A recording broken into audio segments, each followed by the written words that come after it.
মাধ্যমিকের ছাত্রছাত্রীরা দেখো, তোমাদের প্রথম অধ্যায়ে রয়েছে এক্সোজেনেটিক প্রসেস অ্যান্ড রেজাল্ট্যান্ট ল্যান্ডফর্মস, অর্থাৎ বহির্জাত প্রক্রিয়া এবং তার দ্বারা সৃষ্ট ভূমিরূপ। তাই তো আজকে ওইটা আমরা পড়বো এবং জানবো, ঠিক আছে? আচ্ছা দেখো, বহির্জাত প্রক্রিয়া তো আমরা কি সেটা জানবোই, তার আগে কি জানবো? ভূমিরূপ কি? ভূমিরূপ কি? আচ্ছা দেখো, আমরা পৃথিবীর ওপর কোথাও দেখি পাহাড়, উঁচু পর্বত, কোথাও দেখি মালভূমি, কোথাও দেখি সমভূমি, তাই তো?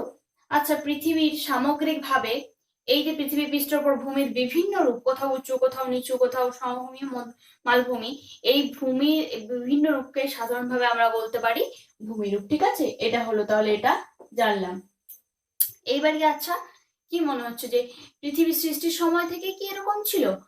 এই বিভিন্ন জায়গায় বিভিন্ন রূপ, নাকি কিভাবে সৃষ্টি হলো বা কিভাবে, কে এর জন্য দায়ী? ঠিক আছে, আচ্ছা, এর জন্য দায়ী হচ্ছে ভূমিরূপ সৃষ্টির প্রক্রিয়া জন্য দুটি পদ্ধতি দায়ী, সেটা হচ্ছে বহির্জাত প্রক্রিয়া এবং অন্তর্জাত প্রক্রিয়া। অভ্যন্তরীণ শক্তি এবং বহির্জাত শক্তি। অভ্যন্তরীণ শক্তি তোমরা আগেই ক্লাস 9-এ পড়েছো, তাই না?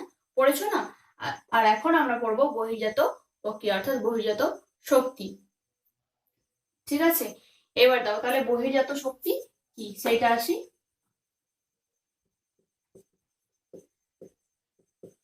বহির্জাত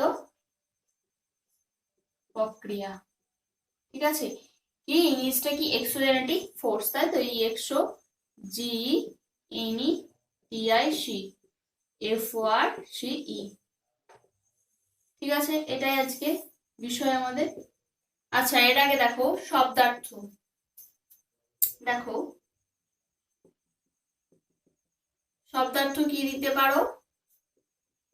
দেবে বহির্জাত প্রক্রিয়া হেডিং করবে, শব্দার্থ দিলে কি? গ্রিক শব্দ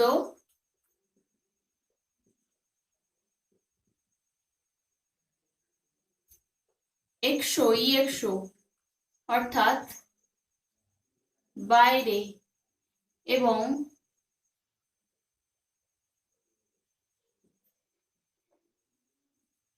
জি এন ও ইউএস, অর্থাৎ উৎপত্তি, ঠিক আছে? অর্থাৎ এক্সো অর্থাৎ বাইরে এবং জেনাস অর্থাৎ উৎপত্তি থেকে এক্সোজেনেটিক কথাটি এসেছে।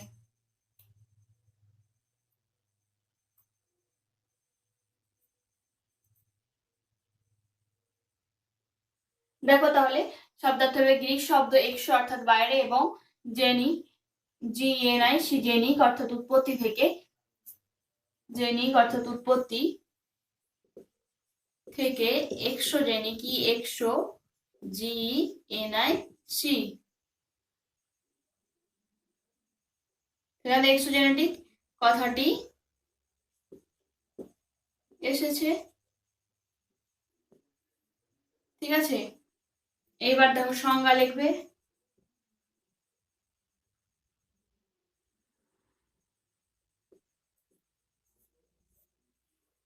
জেনিক থেকে, তারপর জেনেটিক থেকে সংজ্ঞা কি লিখবে? যে প্রক্রিয়ার মাধ্যমে, যে প্রক্রিয়ার মাধ্যমে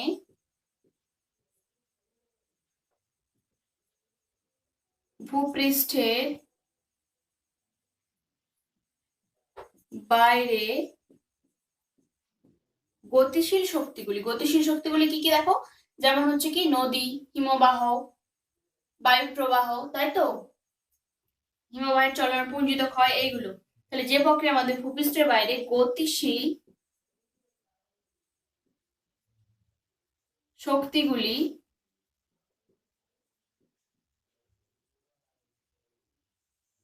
কি কি বলো? নদী, বায়ু, হিমবাহ ইত্যাদি, এবং স্থিতিশীল শক্তিগুলি। স্থিতিশীল শক্তিগুলি কি কি বলো? বায়ুর উষ্ণতা, আর্দ্রতা, বায়ুচাপ, অধঃক্ষেপণ, বৃষ্টিপাত ইত্যাদি। এইগুলো দেখো, স্থিতিশীল শক্তিগুলি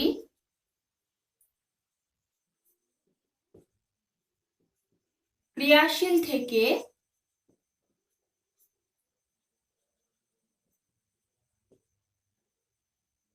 যান্ত্রিক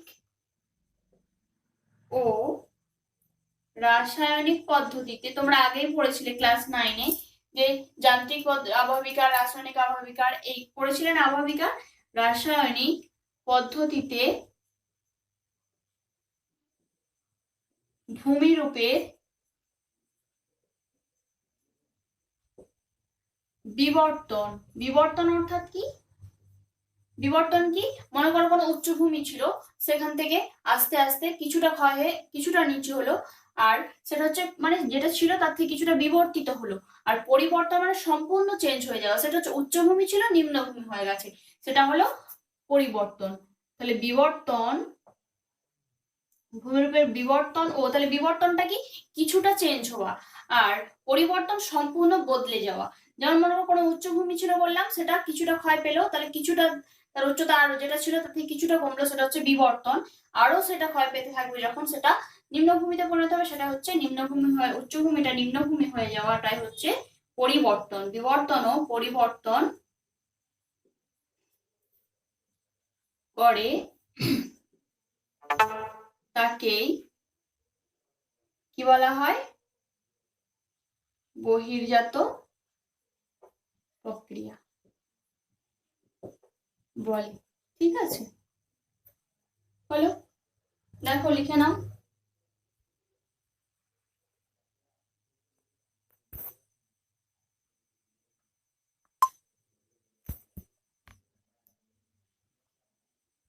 ঠিক আছে, লিখেছো, তাকে বহির্জাত প্রক্রিয়া বলে। এবার দেখো স্থিতিশীল শক্তি আর গতিশীল শক্তিগুলো কি। এবার দেখো স্থিতিশীল শক্তিগুলো কি?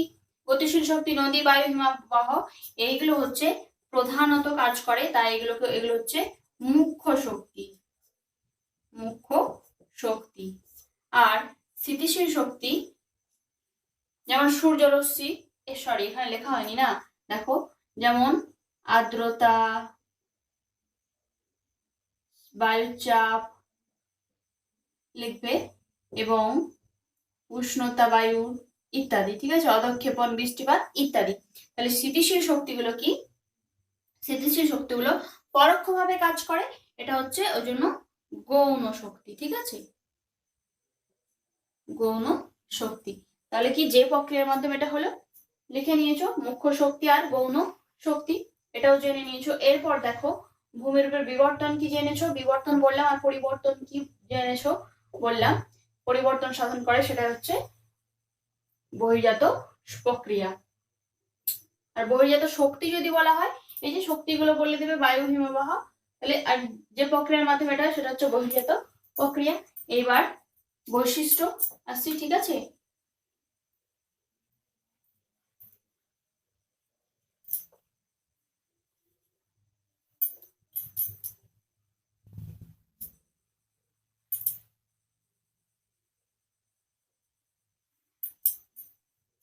এবার দেখো বৈশিষ্ট্য বলছি।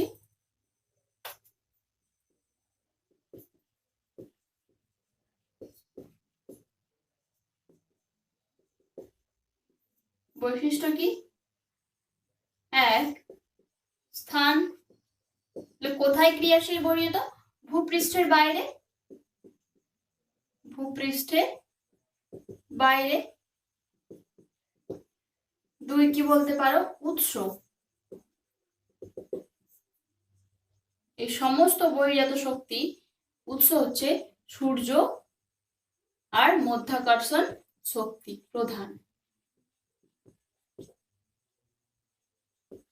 শক্তি। ঠিক আছে, দেখো সমস্ত শক্তি উৎস কি? দেখো যদি বলি নদী, নদী বয়ে চলে বা যায়, জল বাষ্পীভবন, নদীর সৃষ্টি সব পরোক্ষভাবে সূর্যের সৃষ্টি। আর মাধ্যাকর্ষণ কি না, নদী, হিমবাহ, বায়ুর উষ্ণতা সবকিছুর জন্য, আর্দ্রতা সব সূর্য দায়ী। আর মাধ্যাকর্ষণ শক্তি যে হিমবাহ চলে বা নদী বয়ে চলে, তার কিসের টানে? মাধ্যাকর্ষণে টানে। তাহলে উৎস কি? সমস্ত শক্তির উৎস হচ্ছে সূর্য এবং মাধ্যাকর্ষণ শক্তি। তিনে কি বলবে বলতো? তিনে বলবে প্রক্রিয়া। এই বহির্জাত প্রক্রিয়া দুটি প্রক্রিয়ায় কাজ করে। একটা হচ্ছে দুটি প্রক্রিয়ায় সম্পন্ন হয়, এক হচ্ছে অবরোহণ এবং বি হচ্ছে আরোহণ। ঠিক আছে, দেখো এবার অবরোহণ কি আরোহণ কি সেটা আসছে। দেখো কোনো উচ্চভূমি, ঠিক আছে, কোন এই যে বহির্জাত শক্তিগুলি আর মধ্যে এই স্থিতিশীল শক্তিগুলি এবং গতিশীল শক্তিগুলি পৃথিবীতে পৃষ্ঠে কোথাও না কোথাও অনবরত কাজ করে চলছে। কি কি কাজ করে? ক্ষয়, পরিবহন, সঞ্চয়। ক্ষয়, দেখো কোনো স্থানকে ক্ষয় করছে, সেই ক্ষয়িত পদার্থগুলোকে আবার বহনও করছে এবং সেই বহন করা পদার্থগুলোকে কোথাও গিয়ে আবার সঞ্চয় করছে। যেমন দেখো নদী ক্ষয় করছে, ক্ষয়জাত নুড়ি কাকর বালিগুলোকে বহন করছে, আবার বয়ে নিয়ে গিয়ে মোহনায় গিয়ে সঞ্চয় করছে। অর্থাৎ ক্ষয়, বহন এবং সঞ্চয়, ক্ষয়, বহন এবং সঞ্চয়, এটি হচ্ছে তিনটি প্রধান প্রক্রিয়া বা প্রসেসের মাধ্যমে কাজ করে। ক্ষয়, বহন, সঞ্চয় তিনটি কার্যের মাধ্যমে করে। দেখো তাহলে ক্ষয় করছে, যেমন ক্ষয় করে কোনো উঁচু স্থানকে যেমন নিচু করছে, আবার কোনো নিচু স্থানে সঞ্চয় করে সেটাকে উঁচু স্থান করছে, উচ্চভূমি করছে। তাহলে ভূমিরূপকে এইভাবে ভূমিরূপের বিবর্তন বা পরিবর্তন করছে। তাহলে উচ্চভূমিকে ক্ষয় করে নিম্নভূমি করছে, আবার নিম্নভূমিতে সেই ক্ষয়জাত পদার্থ সঞ্চয় করে কি করছে? উচ্চভূমি করছে। তাহলে ক্ষয়, এই যে কোনো ভূমিকে, এই যে অবরোহণ কি, সেই তিনটে প্রক্রিয়া ক্ষয়, বহন, সঞ্চয় সবসময় ক্রিয়াশীল। তাহলে দেখো কোনো মনে করো অবরোহণ কি সেটা বলছি। দেখো কোনো উচ্চভূমি ছিল, ঠিক আছে, তাহলে সেখানে কি নদী বয়ে চলছে, নদী ক্ষয় কার্য করছে বা বায়ু ক্ষয় করে সে উচ্চভূমিটাকে সবসময় সে ক্ষয়ের চেষ্টা করে, সমতলীকরণের চেষ্টা করে, ঠিক আছে। এই এই শক্তিগুলি, বহির্জাত শক্তিগুলি সবসময় পৃথিবী পৃষ্ঠে ভূমিরূপকে সমতায়নের চেষ্টা করে, অর্থাৎ সমান করার চেষ্টা করে, ঠিক আছে। অর্থাৎ ভূমিভাবকে সমতলীকরণের চেষ্টা। তাহলে কোনো উচ্চভূমি ছিল, তাকে ক্ষয় করছে, ক্ষয় করে এরকম নিচু হলো, আরো ক্ষয় করছে, নিচু হলো, অবশেষে কি উচ্চভূমিটা কিরকম দাঁড়ালো? এইরকম দাঁড়িয়েছে। তখন এই অংশটা আর থাকছে না, তখন এটা ছিল আগে, তাহলে এইটা এলো, তাহলে কি করলো? ক্ষয় করলো। এই অংশ, এই জিনিসটাকে বলছে অবরোহণ, ঠিক আছে, অর্থাৎ ক্ষয়। অর্থাৎ অবরোহণের প্রধান কাজ কি? ক্ষয়, ঠিক আছে, ক্ষয় কাজটা এখানে প্রধান, বেশি প্রাধান্য পায়। আর আরোহণটা কি একইভাবে, দেখো কোনো নিচু ভূমি ছিল, এই ক্ষয়জাত পদার্থগুলো আসছে, বহন করছে, বহন করে কোনো সমতল ভূমি ছিল সেখানে জমা করছে, জমা করতে করতে ধীরে ধীরে সেটা সমতল ভূমি থেকে উচ্চভূমি রূপে অবস্থান করছে। এটাকে বলছে আরোহণ, ঠিক আছে, এটাকে বলছে আরোহণ। অর্থাৎ এখানে কি প্রধান কাজ? এখানে প্রধান কাজটা হচ্ছে সঞ্চয় কাজটা প্রাধান্য পাচ্ছে, ক্ষয়, পরিবহন এবং সঞ্চয়ের মাধ্যমে। তাহলে এখানে ক্ষয় করছে, তারপর বহন হচ্ছে, বহনের পর সঞ্চয় করে অপেক্ষাকৃত নিচু ভূমি উচ্চভূমিতে যখন পরিণত হচ্ছে সেটা হচ্ছে আরোহণ। তাহলে এই প্রক্রিয়ায় কাজ করে কি কি প্রক্রিয়া? একটা অবরোহণ আর একটা আরোহণ, ঠিক আছে। তারপরে পয়েন্ট করো ভূমিভাগে সমতলীকরণ। এই যে বললাম, দেখো এই বহির্জাত শক্তিগুলি সব সময় কোনো উচ্চভূমিকে ক্ষয় করছে, আবার নিম্নভূমিতে এসে ক্ষয়জাত পদার্থ যেখানে ক্ষয় করছে সেই ক্ষয়িত পদার্থগুলিকে বহন করে আবার সঞ্চয় করছে। অর্থাৎ ক্ষয়, বহন, সঞ্চয়ের মাধ্যমে সবসময় এরা কি করে? উচ্চভূমিকে ক্ষয় করে, নিচু ভূমিকে উচ্চ করে। তাহলে এর অর্থ কি? মানে দুটোর ব্যালেন্স করার চেষ্টা করে, সেটা হচ্ছে সমতলীকরণ, দুটোকেই সমতলে নিয়ে আসার চেষ্টা করে, ঠিক আছে। তাহলে আবার এটাকে ক্ষয় করতে থাকবে, ক্ষয় করে এটাকে সমতল আনা। তাহলে ভূমিভাগের সমতল নিয়ে আসার প্রচেষ্টা, এটা হচ্ছে পর্যায়ন। এই যে অবরোহণ আর আরোহণ পদ্ধতিতে ক্ষয়, পরিবহন, সঞ্চয় করছে, ক্ষয় করছে আবার কোথাও সঞ্চয় করছে, অবরোহণ আর আরোহণকে আমরা একসাথে বলবো, অবরোহণ এবং আরোহণ প্রক্রিয়াকে একসাথে বলবো পর্যায়ন। পর্যায়ন প্রক্রিয়ার মাধ্যমে বা পর্যায়নের মাধ্যমে ভূমিভাগের সমতলীকরণ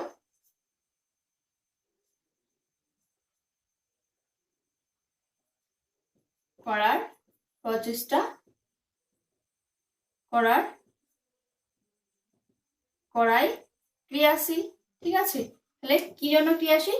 পর্যায়ন প্রক্রিয়া, অর্থাৎ অবরোহণ এবং আরোহণকে একত্রে বলছে পর্যায়ন, যার মেন উদ্দেশ্য হচ্ছে ভূমিভাগের সমতলীকরণ করা, এটাই হচ্ছে পর্যায়ন। তাহলে পর্যায়ন কি আমরা জানলাম, দেখো, ঠিক আছে।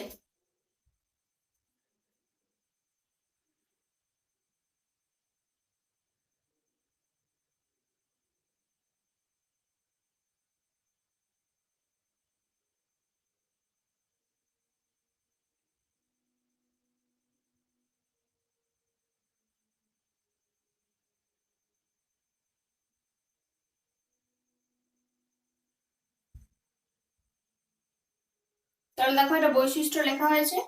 আচ্ছা, এবার পর্যায়ন কি সেটা যদি আসে তার জন্য লিখে নাও।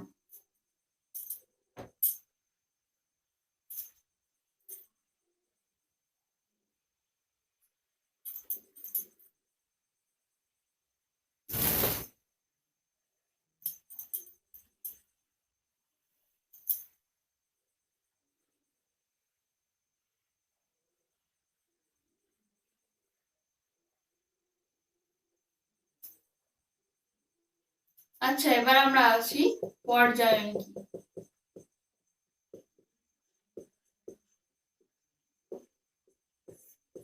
এবার আমরা আসবো পর্যায়ন কি। দেখো, এই যে অসমতল ও বন্ধুর ভূমিভাগ, অসমতল যেটা সমান নয় এবং বন্ধুর অর্থাৎ উঁচু নিচু ভূমিভাগ ক্ষয়সীমার সাপেক্ষে, মানে কি ক্ষয়সীমা মানে কি একটা উচ্চভূমি যে সর্বনিম্ন কোন পর্যায় পর্যন্ত ক্ষয় হতে পারে। উচ্চভূমি যত হবে সে বেশি ক্ষয় হবে, যখন তার লেভেল হয়ে যাবে সেখানে ক্ষয় করবে না, কারণ নদী অতটা কাজ করতে পারবে না, ঢালু অংশে বেশি ক্ষয় করবে। একইভাবে হিমবাহ বায়ু, আর যে সমান হবে তখন নদী সমতল ভাবে প্রবাহিত হবে, ক্ষয়ের প্রচেষ্টা অত থাকবে না।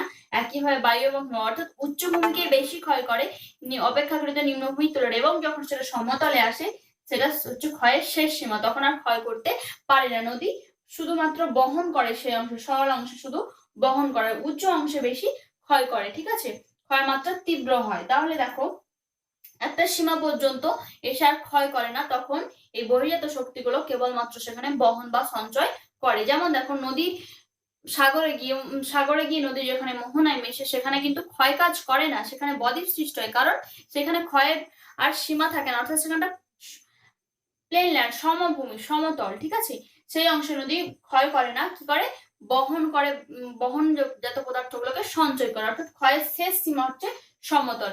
তাহলে কি দেখো পর্যায়ন কি বলবো আমরা, পর্যায়ন কি বলবো যে ভূমিভাগে উঁচু নিচু বা অসমতল এবং ও বন্ধুর ভূমিভাগ। লিখছি দেখো, দেখো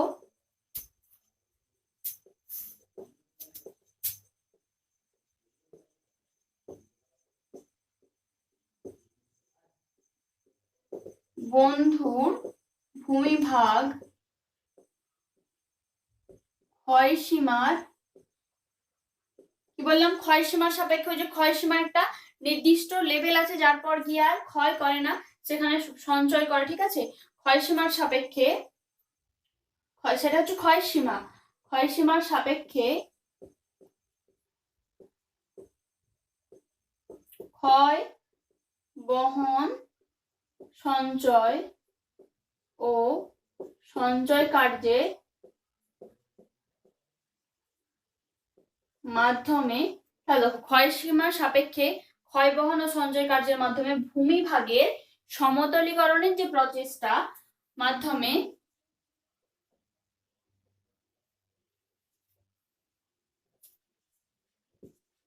অবরোহণ ও আরোহণ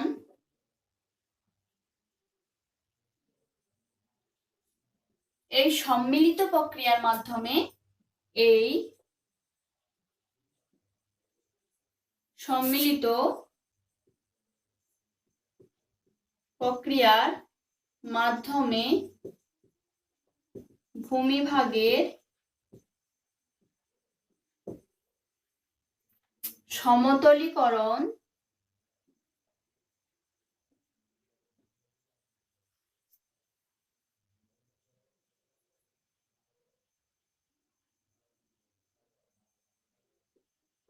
এটা বলবে বহির্জাত শক্তিগুলি, ঠিক আছে, সমতলীকরণ করার প্রক্রিয়ায়